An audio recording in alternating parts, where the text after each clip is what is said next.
فاتحہ.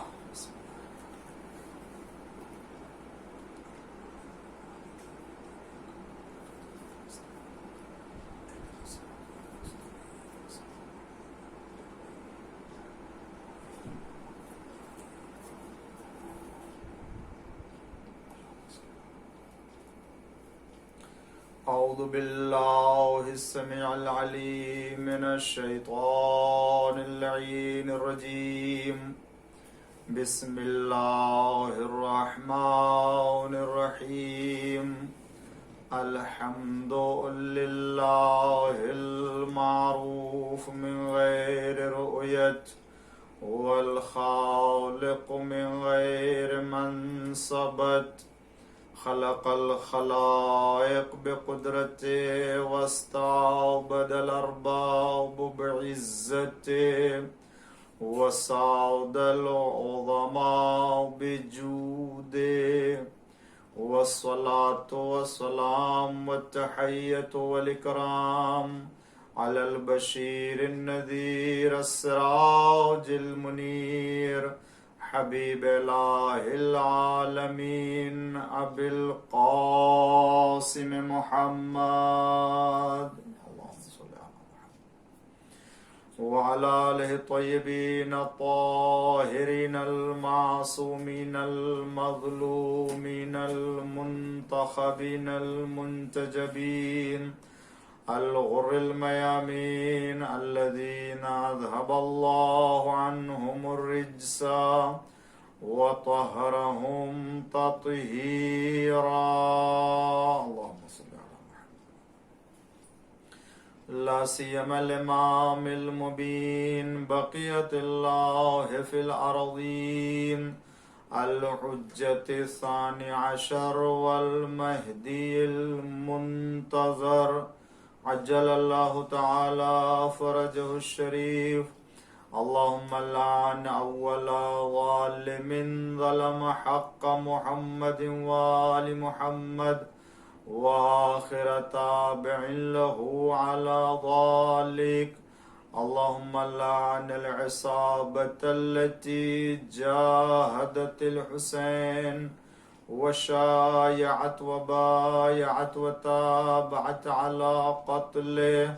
اللهم لعنهم جميعا. أما بعد فقد قال الله الحكيم في قرآن الكريم وقوله الحق. بسم الله الرحمن الرحيم. فبشر عباد الذين يستمعون القول فيتبعون أحسنا. أولئك الذين هداهم الله وأولئك هم أولو الألباب. صلوات پڑھ دیجئے محمد وآل محمد.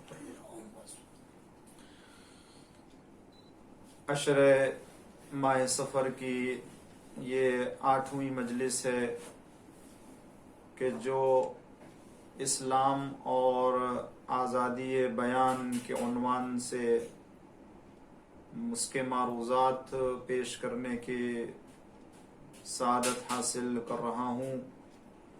اور سورہ زمر کی آیہ کریمہ کو میں نے اس کے لیے سرنامہ کلام قرار دیا، جس میں اللہ تعالیٰ ارشاد فرماتا ہے کہ اے میرے پیغمبر فبشر عباد الذین، میرے ان بندوں کو بشارت دے دیجئے کہ جو باتوں کو سنتے ہیں اور جو اچھی بات اور نیک بات اور احسن اور سب سے بہتر بات ہوتی ہے اس کا انتخاب کرتے ہیں، اس کا اتباع کرتے ہیں اور اسی کی پیروی کرتے ہیں، کہ یہی لوگ وہ ہیں کہ جن کی اللہ نے ہدایت کی ہے، اور یہی وہ افراد ہیں کہ جن کو اللہ تعالیٰ نے صاحب عقل کہا ہے.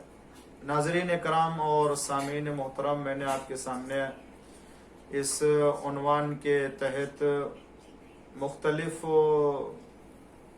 جہت سے بحث کو پیش کیا ہے کہ آیا اسلام میں انسان کو کسی بھی فکر اور کسی بھی